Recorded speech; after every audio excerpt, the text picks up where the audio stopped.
بسم الله الرحمن الرحيم.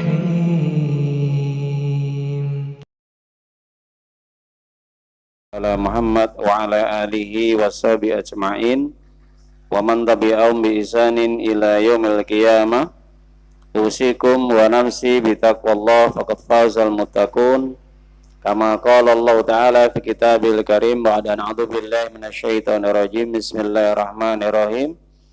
Ya ayyuhalladzina amanu taqullaha haqqa tuqatih wa la tamutunna illa wa antum muslimun.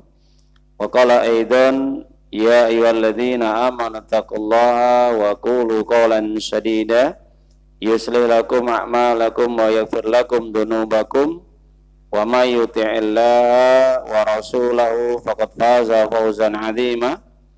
Wa qala Rasulullah sallallahu alaihi wasallam fa inna asdaqal hadits kitabullah wa khairul hadi hadi Muhammadin sallallahu alaihi wasallam wa syarrul umuri mudatsatuha wa kullu mudatsatin bid'ah wa kullu bid'atin dhalalah wa kullu dhalalatin finnar. Wa khairukum man ta'allama al-Qur'ana wa 'allama.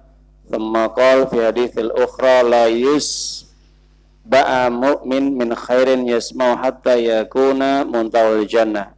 Rawahu Imam Tirmidzi bi sanadin hasan, amma ba'd. Alhamdulillah para jamaah Bapak Ibu yang dimuliakan oleh Allah Subhanahu wa taala. Pada kesempatan yang berbahagia ini alhamdulillah kita dapat berkumpul kembali dalam rangka untuk kita senantiasa bersama-sama untuk kita belajar, dan yang paling terpenting untuk senantiasa kita untuk watawasau bil haq watawasau bis sabr, saling menasihati dalam kebaikan, saling menasihati dalam kebenaran dan kesabaran. Karena ini merupakan ciri di antara orang-orang yang beriman dan beramal solih, dan insya Allah yang selamat daripada kerugian. Kenapa? Karena orang-orang yang tidak mau melaksanakan apa yang Allah perintahkan, di samping dia beriman dan tidak mau menjauhi apa yang dilarang oleh Allah, dan tidak ada keinginan untuk senantiasa saling mengingatkan dalam kebaikan, amal solih, ketaatan kepada Allah Subhanahu wa taala, maka dia termasuk orang-orang yang rugi dan celaka.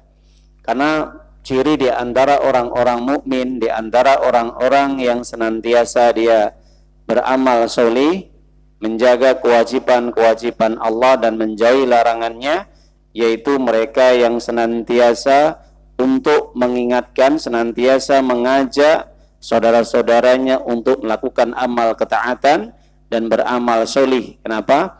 Agar dirinya tidak masuk surga sendirian, agar nanti dia mengajak saudara-saudaranya untuk bisa masuk ke dalam surga bersama-sama. Inilah karakter sebagai orang mukmin yang benar.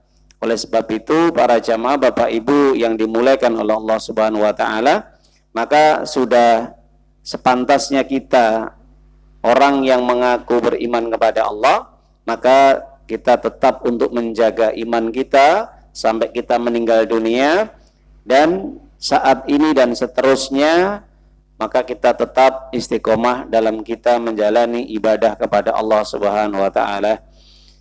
Para jamaah Bapak Ibu yang dimuliakan oleh Allah Subhanahu wa taala, maka di bulan Rabiul Awal ini alhamdulillah kita masih diberi oleh Allah kesehatan dan umur yang berkah. Kenapa? Karena pada dasarnya orang hidup itu mengharapkan agar mendapatkan umur yang berkah, umur yang bermanfaat untuk kehidupan dunianya dan juga kehidupan akhirat. Karena umur berkah adalah umur yang bisa menghantarkan seseorang, bisa membawa dirinya menuju kepada surganya Allah Subhanahu wa taala, dengan cara dia memanfaatkan masa hidupnya di dunia ini dengan amal-amal kebaikan. Baik dikasih umur mungkin 30, 40, 50, 60 dan seterusnya, tapi umur-umur tersebut digunakan untuk amal-amal kebaikan, mentaati Allah dan Rasulnya. Maka ini umur yang barokah. Sebaliknya umur yang tidak barokah adalah umur yang diberi oleh Allah, yaitu waktu yang lama di dunia ini dikasih umur 30, 40, 50, 60, 70 dan seterusnya, akan tetapi dia habiskan umur tersebut hanya untuk berbuat hal-hal yang tidak memberikan faedah ataupun manfaat sedikit pun di sisi Allah Subhanahu wa taala, sehingga menjadikan dia semakin jauh kepada Allah Subhanahu wa taala. Dan juga mungkin ketika dia diberi kesempatan untuk hidup panjang di dunia ini, tapi hanya digunakan untuk hal-hal yang menjadikan murkanya Allah, menjadikan Allah tidak ridho, dan dia terjerumus ke dalam lembah kesesatan dan perbuatan dosa. Maka para jamaah Bapak Ibu yang dimuliakan oleh Allah Subhanahu wa taala, maka di sini kami mengajak kepada pribadi dan kepada para jamaah untuk senantiasa memanfaatkan umur kita ini dengan sebaik-baik mungkin. Jangan sampai Allah Subhanahu wa taala nanti menuntut diri kita pada hari kiamat tatkala kita dikasih umur yang panjang, tapi ternyata umur ini kita sia-siakan, tidak kita gunakan untuk mentaati Allah Subhanahu wa taala. Jadi para jamaah Bapak Ibu yang dimuliakan oleh Allah Subhanahu wa taala, maka jadilah orang yang cerdas. Bagaimana orang yang cerdas? Orang cerdas ini adalah orang yang senantiasa dia mempersiapkan diri untuk menyambut kematian. Dan dia senantiasa menyambut kematian itu dengan membawa bekal amal solehnya. Itu adalah orang yang cerdas. Adapun orang yang bodoh atau orang yang rendah pikirannya, maka mereka adalah orang-orang yang senantiasa hanya mengikuti hawa nafsunya, mengikuti syahwatnya, dan tidak mempersiapkan bekal untuk menghadapi kematian sewaktu-waktu kematian menghampirinya. Jadi inilah orang-orang yang bodoh atau orang-orang yang rendah akalnya.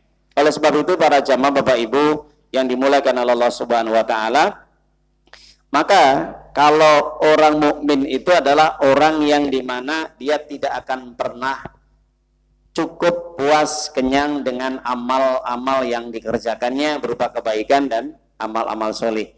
Sebagaimana hal ini dijelaskan di dalam hadis Nabi Shallallahu Alaihi Wasallam dari sahabat Abu Sa'id Al-Khudri radhiyallahu an, yang dimana Nabi Muhammad SAW pernah menjelaskan la yasba al-mu'min min khair yasma'u hatta yakuna muntahul jannah.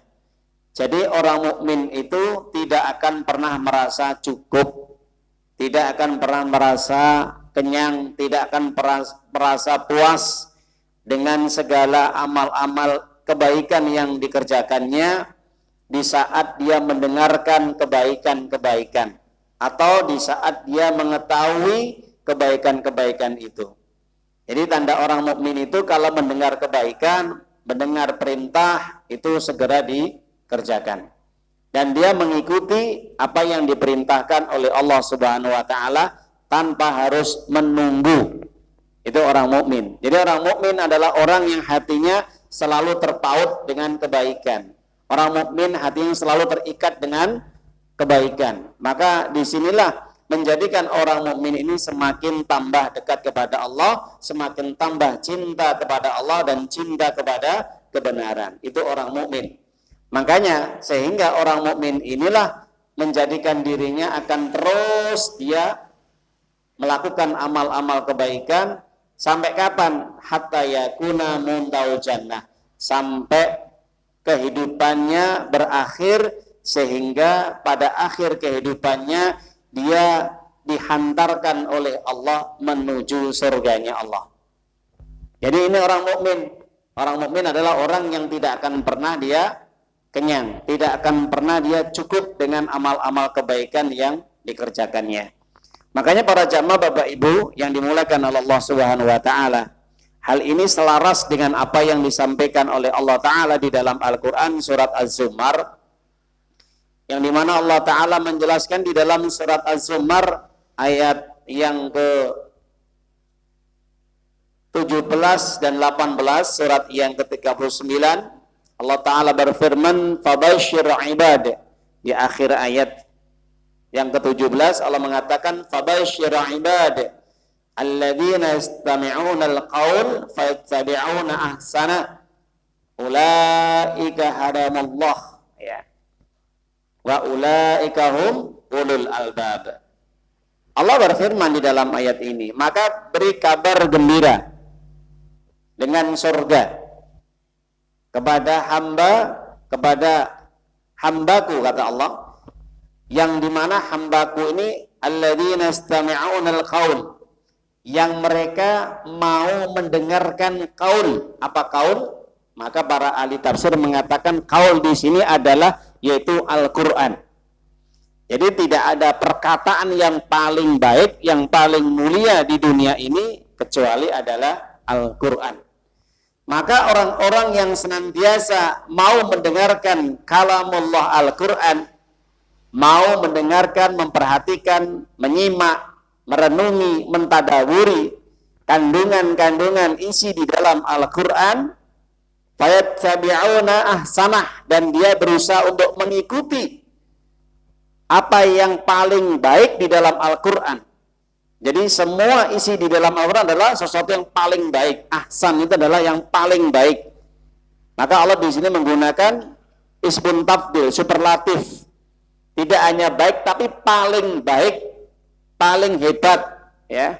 Jadi Al-Qur'an adalah kitab suci yang Allah turunkan di dunia ini melalui perantara nabinya yang mulia Muhammad Rasulullah SAW, bahwa Al-Qur'an ini betul-betul merupakan kitab yang bisa menjadikan seorang hamba ini menjadi manusia yang paling hebat, paling baik, paling istimewa.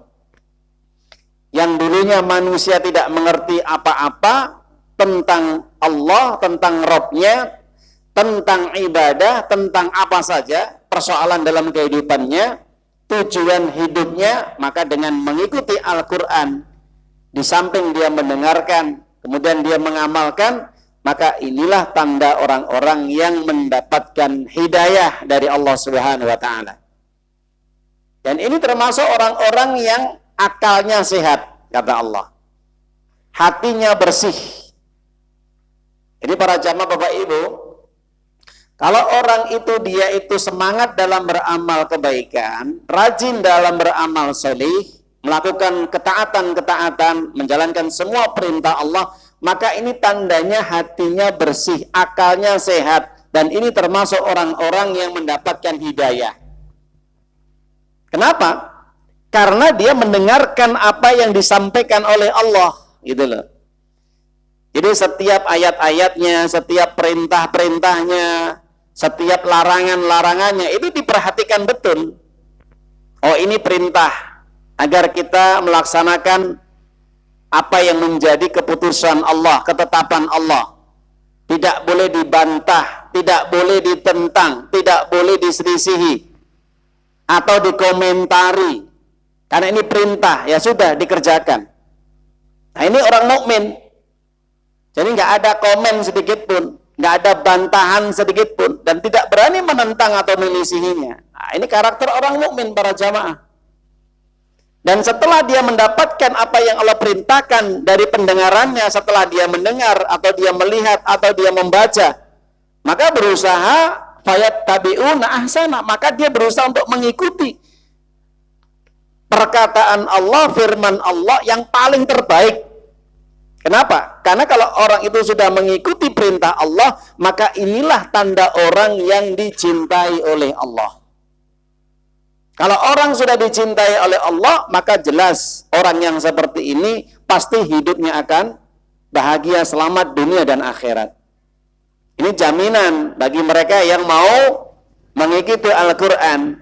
Makanya para jamaah Bapak Ibu yang dimuliakan oleh Allah Subhanahu wa taala, maka kita sebagai orang muslim, maka hendaknya kita juga berusaha untuk mendengarkan apa yang telah disampaikan oleh Allah di dalam ayat-ayatnya, kemudian berusaha untuk memahami, kemudian berusaha untuk kita mentadaburinya, dan berusaha untuk mengamalkannya. Sedikit demi sedikit yang kita amalkan nanti bisa menjadikan kita semakin lebih baik. Meskipun kadang di antara kita ini ada yang belum mampu mengamalkan sebagian ayat-ayat Allah. Ada yang mampu menjalankan perintah sholat, tapi kadang-kadang puasa ditinggalkan. Ada sebagian kadang-kadang mampu sholat, puasa, kadang-kadang meninggalkan kewajiban zakat. Ada kadang-kadang mungkin mereka yang sergap sholat, puasa, ataupun zakat, tapi kadang-kadang malas untuk mendatangi majelis ilmu, menghadiri ilmu, atau mencari ilmu. Ada sebagian juga mereka yang rajin sholat, tapi mereka tidak mengeluarkan zakat, kikir, bakhil, menahan hartanya. Meskipun kadang rajin untuk mendatangi majelis ilmu.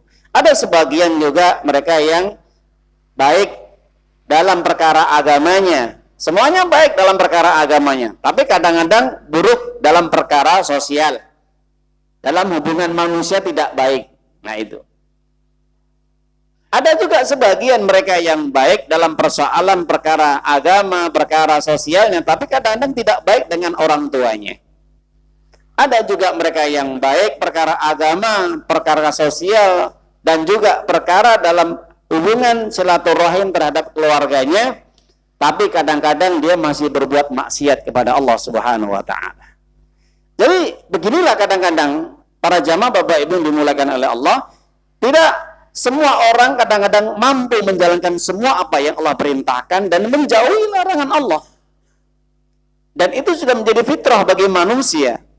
Kenapa? Dari situlah Allah membuka taubat. Membuka pintu taubat dengan selebar-lebarnya. Memberikan kesempatan bagi siapapun mereka yang masih belum mampu menjalankan semua perintah Allah, dikasih kesempatan untuk taubat. Karena tidak ada manusia di muka bumi ini yang tidak berbuat maksiat, berbuat dosa, berbuat kesalahan, kecuali Nabi Muhammad SAW. Kecuali Nabi Muhammad SAW. Kenapa? Karena Nabi maksum. Wallahu ya'simuka minan nas, kata Allah. Allah menjaga Nabi Muhammad SAW dari segala perbuatan manusia yang menyimpang. Allah menjaga. Allah menjaga Nabi Muhammad SAW dari segala perbuatan dolim manusia. Selain Nabi pasti berbuat dolim. Selain Nabi pasti berbuat maksiat, berbuat dosa, dan berbuat kesalahan. Jangankan kita yang hadir di sini dan pada umumnya kaum muslimin, sekelas sahabat Nabi pun pernah melakukan perbuatan dosa. Karena tidak ada yang maksum, tidak ada yang terjaga dari perbuatan dosa. Maka dari situlah para jamaah Bapak Ibu, Allah betul-betul menyiapkan rahmatnya, ampunannya kepada siapapun mereka yang melakukan perbuatan dosa, perbuatan maksiat. Masih ada kesempatan. Sampai kapan? Sampai nyawa kita berjalan di kerongkongan. Kalau sudah nanti nyawa kita, ruh kita ini sudah mulai berjalan lewat kerongkongan, pintu tobat sudah ditutup. Jadi Nabi SAW menjelaskan, innallaha yaqbalu taubatal abdi ma lam yughargir. Sesungguhnya Allah masih mau menerima taubatnya seorang hamba, siapapun mereka yang berbuat dosa, selama nyawanya tidak berada di kerongkongan, di tenggorokan. Kalau sudah berada di tenggorokan, di kerongkongan, maka jelas taubat tidak akan bisa diterima oleh Allah Subhanahu wa Ta'ala. Jadi para jamaah Bapak Ibu, maka dari situlah Nabi kita yang mulia sallallahu alaihi wasallam memberikan pesan kepada kita, maka pergunakanlah kesempatan di waktu kita masih sehat, sebelum datang sakit. Pergunakan waktu kita longgar sebelum masa datang sulit. Manfaatkanlah di masa kita ini mampu, kaya, sebelum datang masa sulit. Maka kalau sudah datang hal-hal yang tidak mengenakan, maka berat kita untuk menjalankannya. Kadang-kadang terhalangi sesuatu yang menjadikan kita tidak mampu untuk beramal solih. Maka para jamaah Bapak Ibu, di sini kita duduk bersama-sama, kita berusaha untuk mencoba bagaimana kita untuk memperbaiki diri kita semakin lebih baik. Caranya bagaimana? Mendengarkan. Setelah kita mendengarkan, berusaha untuk mencoba mengamalkan. Dan inilah karakter orang mukmin, kata Allah. Fabashir ibad alladzina yastami'una al-qaul fattabi'una ahsana. Kalau kita ingin mendapatkan hidayah, kita ingin diberi petunjuk oleh Allah, maka dengarkan setiap ayat-ayat yang dibacakan. Setelah kita mengetahui, mendengar ayat-ayat Allah yang dibacakan, maka berusaha untuk diamalkan. Ikuti. Tidak hanya sekedar hanya didengarkan, masuk kuping atau telinga kanan, keluar kuping kiri atau telinga kiri. Jangan. Kita berusaha satu ayat, dua ayat, satu hadis, dua hadis, kita fahami, kita renungi, berusaha kita amalkan. Kita minta pertolongan kepada Allah, kita minta petunjuk hidayah kepada Allah agar dimudahkan untuk kita beramal. Kenapa? Karena kadang-kadang orang itu dipersulit untuk beramal solih, disebabkan karena banyak maksiatnya dia kepada Allah. Mungkin saja dia mendengar, mungkin saja dia tahu, tapi tidak bisa mengamalkannya. Kenapa? Karena masih terganjal dengan dosa yang dia perbuat. Jadi dosa ini menghalangi orang untuk mentaati Allah, para jamaah. Betul. Dosa ini menjadikan orang sulit untuk dia mentaati Allah, beramal solih. Padahal dia dengar, iya, dia mendengarkan. Tapi ketika dia mendengarkan, kenapa nggak bisa mengamalkan? Karena dia masih membantah. Karena kadang-kadang dia masih berani menentang. Kadang-kadang dia masih berani menyelisihinya. Nah, ini menjadikan dia penghalang bagi dirinya untuk bisa melakukan perintah Allah, menjalankan perintah Allah.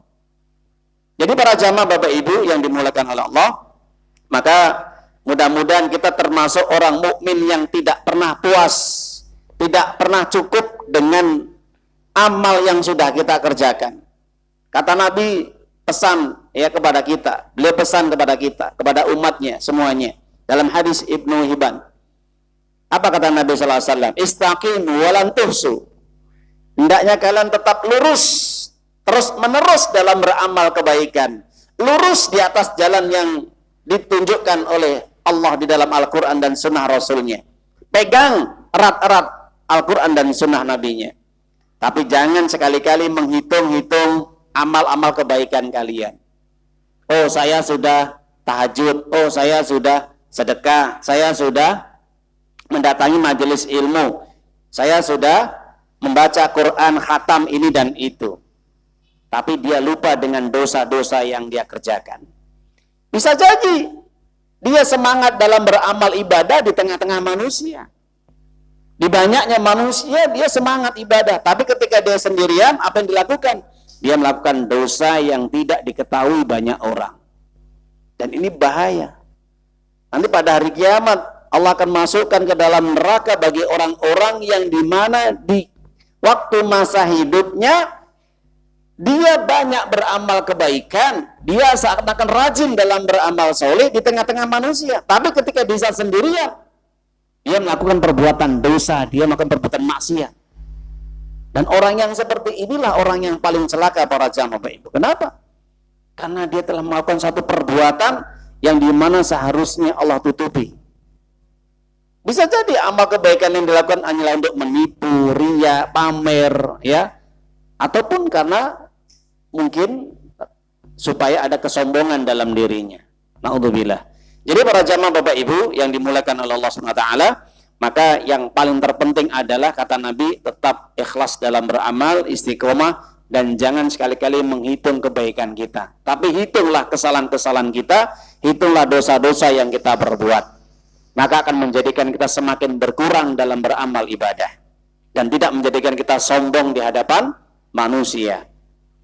Para jamaah Bapak Ibu yang dimuliakan oleh Allah SWT, kita akan melanjutkan kajian kita, yang dimana tema yang kita sampaikan, yaitu bagaimana agar kita ini menggapai kebahagiaan dalam diri kita dunia dan akhirat.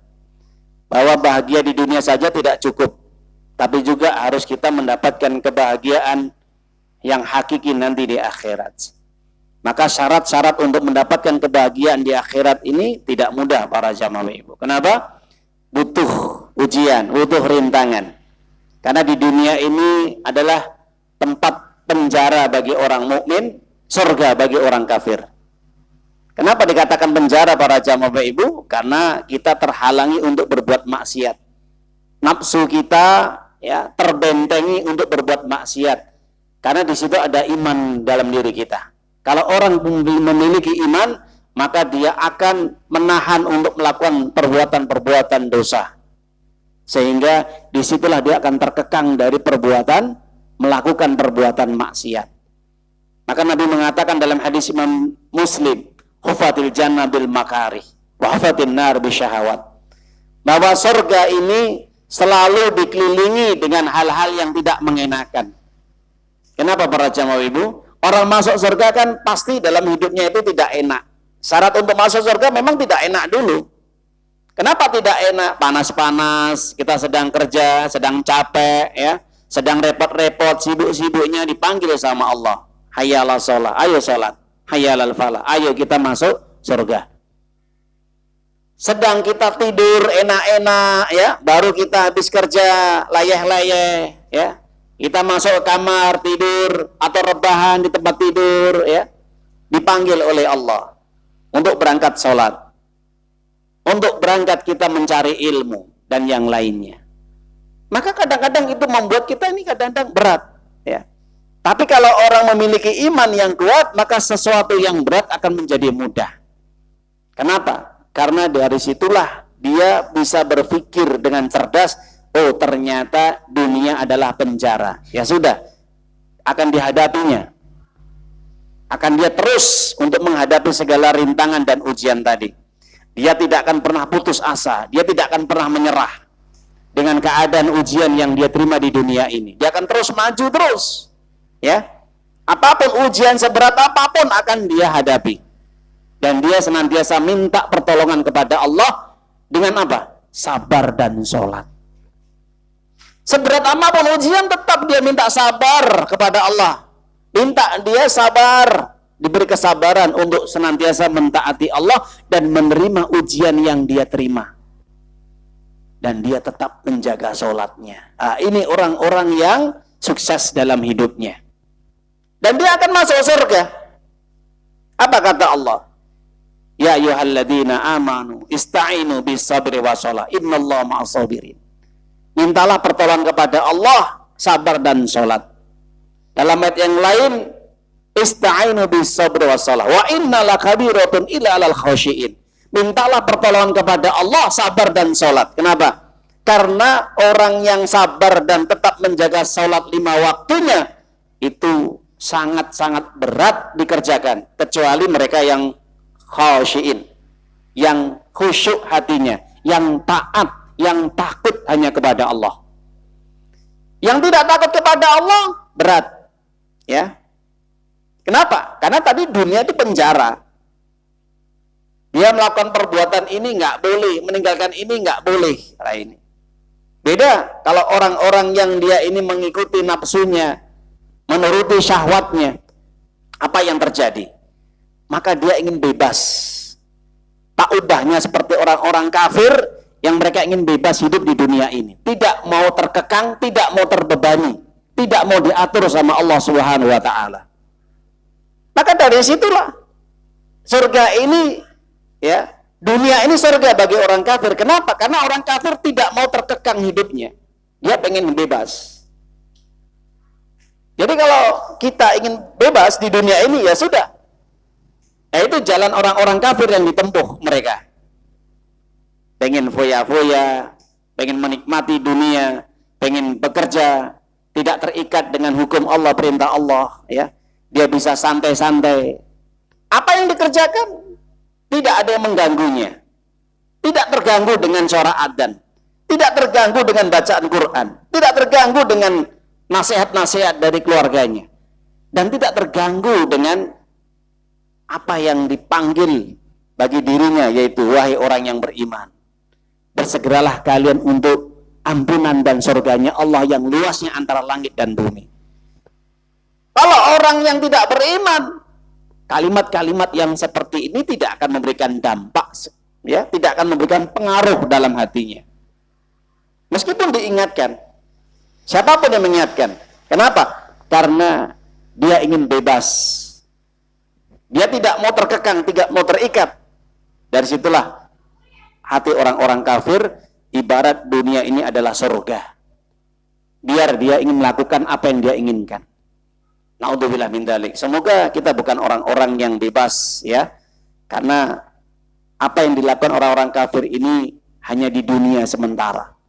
Sedangkan di akhirat dia mendapatkan siksa yang keras, siksa yang berat dan selama-lamanya nanti di sana.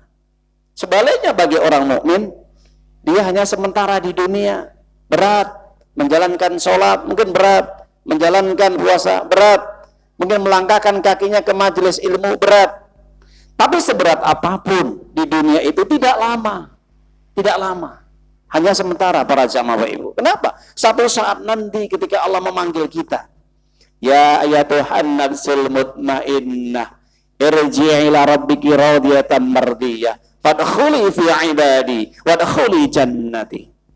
Wahai jiwa yang tenang, segeralah kalian untuk menghadapi keridhaan Allah Subhanahu wa taala. Allah menyambut jiwa-jiwa yang tenang dari orang-orang yang beriman.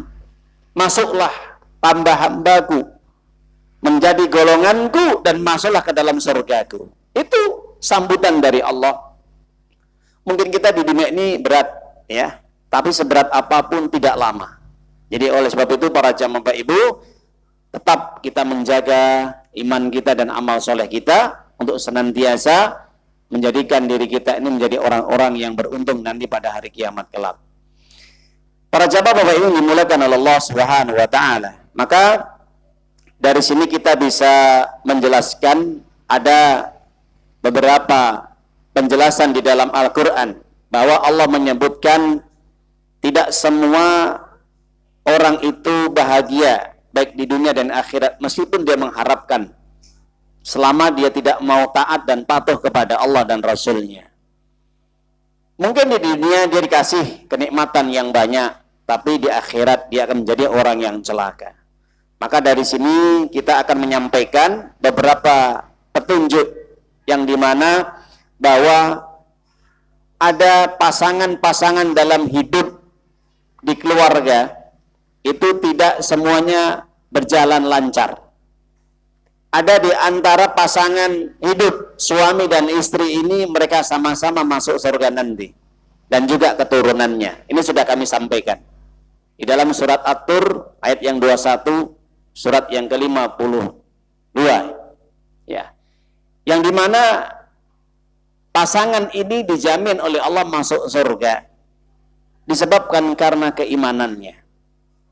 Bahkan diperjelas oleh Allah di dalam surat Az-Zukhruf surat yang 43 ayat yang ke-69 dan 70.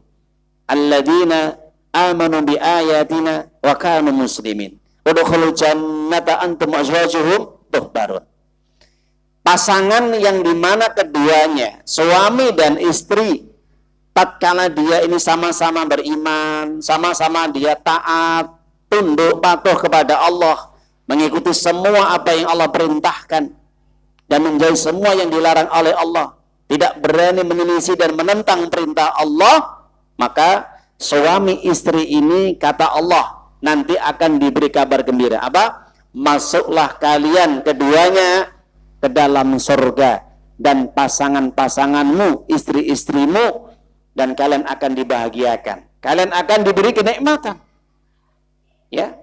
Ini kalau suami istri sama-sama beriman, sama-sama taat kepada Allah dan Rasul-Nya, semasa hidupnya dia ini sama-sama merasakan, ya, getir, pahit, tidak enak, bersama-sama, suami istri bersama-sama menjalani kehidupan yang serba sulit, ya, mungkin sulit dalam ekonomi, sulit dalam pekerjaan, sulit dalam masalah apapun, banyak masalah, tapi tetap dia beriman kepada Allah, dia tetap beramal soleh, dan dia tetap istiqomah.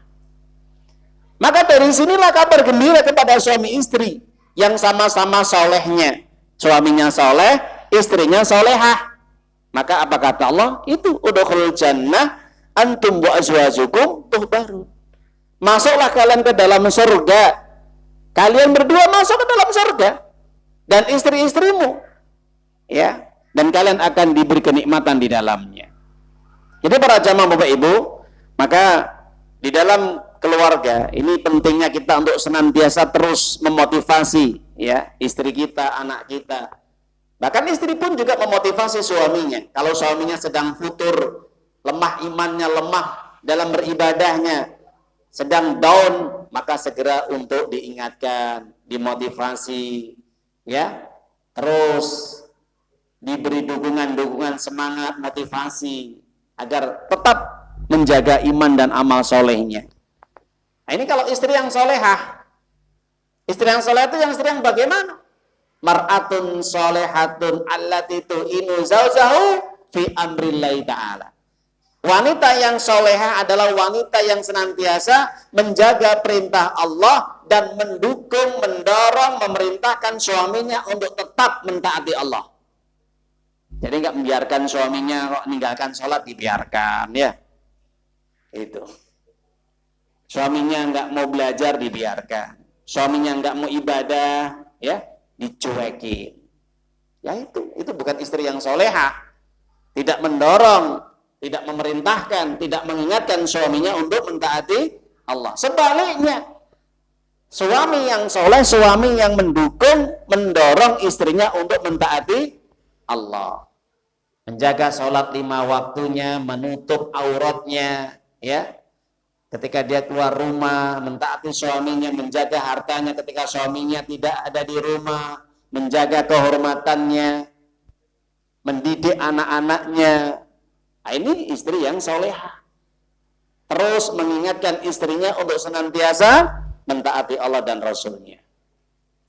Dan juga kalau kita perhatikan para jamaah, ada di dalam Al-Quran pasangan yang dimana ketika suaminya soleh, suaminya taat, istrinya nggak soleh.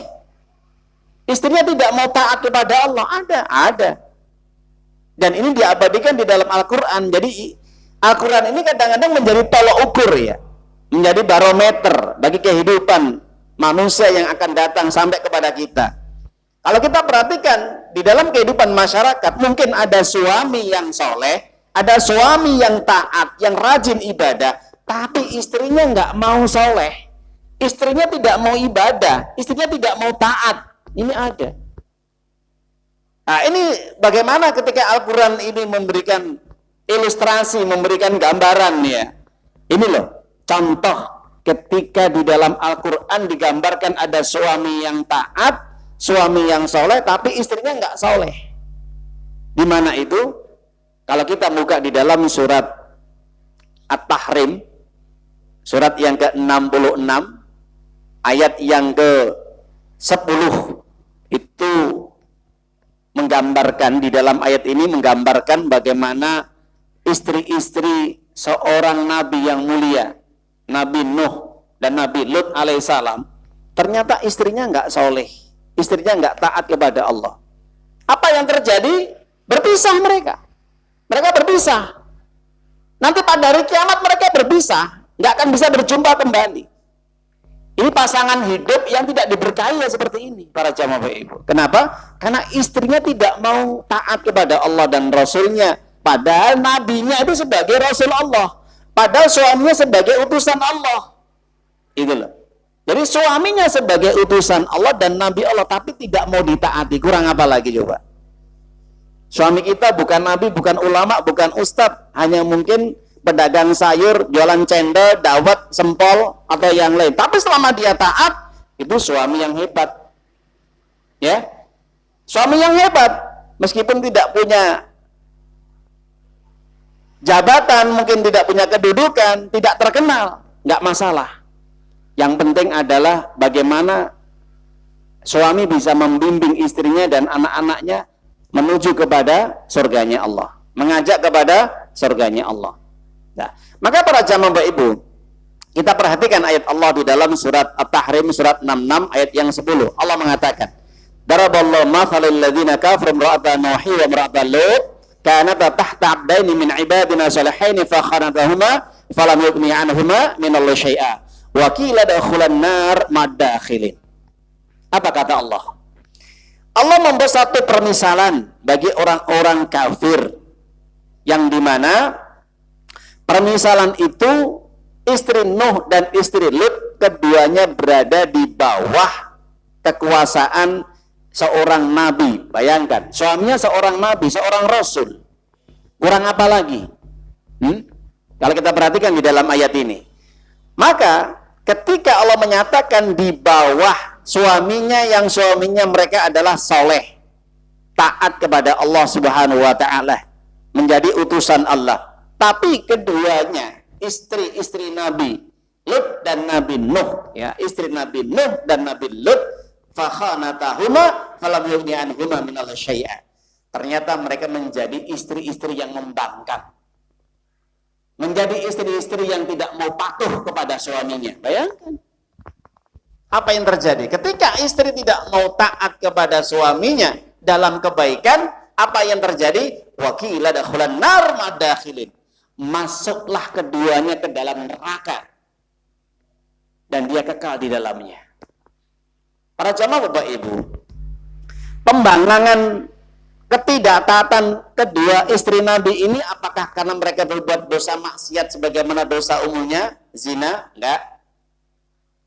Di dalam sejarah keluarga para Nabi enggak ada yang melakukan perbuatan zina, enggak ada. Apakah mereka orang-orang yang mungkin ya melakukan perbuatan-perbuatan yang senonoh? Tidak. Mereka menjaga betul kesuciannya. Pembangkangan ketidaktaatan istri dari kedua suami, seorang nabi, seorang rasul, ini disebabkan karena apa? Mereka bersekongkol dengan masyarakat yang ingin memusuhi dakwah suaminya. Mereka bersekongkol. Mereka bersama-sama memfitnah, mengadu domba suaminya. Bayangkan. Menuduh suaminya, kalau sekarang bilang sebagai aliran sesat, atau dakwahnya menyesatkan, atau suaminya menyimpang. Tuduhan-tuduhan istrinya kepada suaminya sendiri, bayangkan. Suaminya sendiri dituduh mengajarkan aliran sesat, aliran yang menyimpang, dakwah-dakwah yang tidak sesuai dengan tradisi kebiasaan masyarakatnya. Padahal mereka mengajak untuk menyembah Allah, meninggalkan berhala, sesembahan selain Allah. Nah, jadi pembangkangan kedua istri Nabi ini disebabkan karena apa? Ketidakpatuhan kepada suaminya dalam mentaati Allah, yaitu apa? Mereka bersekongkol, berkhianat kepada suaminya, mereka membantu masyarakat untuk memusuhi dakwah suaminya.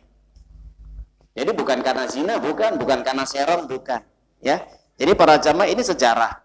Di dalam Al-Quran, ketika ada seorang istri yang tidak taat kepada Allah dan tidak mau mengikuti petunjuk Allah, meskipun yang menyampaikan adalah itu suaminya sendiri, maka haram untuk masuk surga. Jadi maka dari sini Nabi mengatakan, la ta'atan fi ma'syatil khaliq, fa innama ta'atu fil ma'ruf. Tidak ada ketaatan dalam berbuat maksiat kepada manusia, tapi ketaatan hanya dalam kebaikan. Jadi kalau ada istri sudah diajak oleh suaminya untuk melaksanakan sholat, ya, puasa, menutup aurat, belajar agama, dan kewajiban-kewajiban yang lain, tidak mau taat, tidak mau patuh kepada suaminya, ya sudah. Nanti jangan berharap ketika di akhirat nanti bisa berkumpul kembali. Ya, nanti di akhirat mereka berpisah. Jadi para jamaah Bapak Ibu, itu yang disampaikan oleh Allah kepada kita. Jadi tidak semua dalam kehidupan rumah tangga itu berjalan dengan baik. Ada di antara rumah tangga pasangan-pasangan yang dimana ditetapkan oleh Allah mereka berpisah nanti di akhirat. Maka inilah yang disampaikan oleh Allah di dalam surat Yasin, ya. Kalau kita membaca di dalam surat Yasin ayat yang 59, famtazil yawma ayyuhal mujrimun. Maka berpisahlah mereka. Pisahkanlah mereka. Orang-orang kafir itu pisahkan mereka dengan orang-orang yang beriman. Ini perintah dari Allah, ya. Nanti pada hari kiamat orang-orang mukmin dan orang-orang kafir, orang-orang yang soleh dengan orang-orang yang salah, itu mereka berpisah. Orang-orang yang ahli ibadah, ahli taat dengan ahli maksiat dosa, mereka pisah nanti. Ini surat Yasin, surat 36 yang sering kita baca setiap pekan sekali, malam Jumat lagi. Kalau kita pahami ayat ini, wamtazil ayyuhal mujrimun. Pisahkanlah mereka orang-orang kafir dari orang-orang yang beriman. Ya, jangan sampai mereka nanti berkumpul kembali nanti di surga. Nah, jadi kalau suaminya taat, suaminya soleh, suaminya beriman, istrinya tidak mengikuti suaminya, ya sudah, pisah mereka. Satunya masuk surga, satunya masuk neraka. Apakah bisa terjadi dalam kehidupan kita? Banyak. Bapak Ibu, banyak sekali. Suaminya sudah mulai hijrah, sudah mulai sadar, sudah mulai tobat, sudah mulai baik, kembali kepada jalan Allah, menjalankan salat 5 waktu, puasa di bulan Ramadan, mencari ilmu, memperbaiki dirinya, tapi istrinya tidak mau diajak untuk kebaikan. Mereka tidak akan berkumpul kembali nanti di surga. Sebagaimana yang diabadikan di dalam surat At-Tahrim surat 66 ayat yang ke-10 ini, bahwa istri Nabi Nuh dan Nabi Lut mereka tidak akan berkumpul kembali nanti di surga. Kenapa? Karena istrinya berani membangkang perintah dari suaminya, tidak mau mengikuti kebenaran, memusuhi dakwah suaminya, mengolok-ngolok, menghina, mengfitnah, mencaci maki, dan menghasut suaminya dengan kata-kata yang tidak baik. Ya, jadi para jamaah Ibu, itulah gambaran yang diabadikan di dalam Al-Quran. Semoga ini bisa memberikan manfaat yang besar kepada kita, bahwa pentingnya bagaimana kita ini untuk senantiasa menjaga keluarga kita, menjaga pasangan kita, menjaga pasangan hidup kita, ya. Suami istri ini harapannya adalah bagaimana bisa bersama-sama nanti masuk surga kembali, berkumpul kembali dengan keluarganya, bukan keluarganya saja, mungkin dengan sahabat-sahabat, teman-teman, dan yang lainnya. Amin ya rabbal alamin. Semoga kita menjadi orang-orang yang dibahagiakan oleh Allah di dunia dan akhirat, dan diselamatkan nanti pada hari kiamat dari api neraka, dan dikumpulkan kembali oleh Allah nanti di surga Firdaus bersama-sama dengan keluarga kita, anak-anak kita, cucu-cucu kita, dan sahabat-sahabat teman kita semuanya. Amin ya rabbal alamin. Semoga bermanfaat kajian pada malam hari ini, dan insyaallah akan kita lanjutkan terus dengan tema yang sama, bagaimana pasangan-pasangan yang dijelaskan oleh Allah dengan berbeda-beda, dengan banyak cara akan kita terus kupas ayat-ayat Allah Subhanahu wa taala ini. Maka jangan sampai kita ini menyanyikan waktu kita untuk terus belajar, mumpung kita masih sehat, mumpung kita masih kuat, ya, kesempatan kita terus belajar terus. Sampai kapan? Sampai kita meninggal dunia. Wallahu a'lam bishawab. Semoga bermanfaat. Kita akhiri dengan bacaan hamdalah, alhamdulillahirabbil alamin, subhanaka allahumma wa bihamdika, asyhadu an la ilaha illa anta, astaghfiruka wa atubu ilaik. Assalamualaikum warahmatullahi wabarakatuh. يا أيها الذين آمنوا اتقوا الله حق تقاته ولا تموتن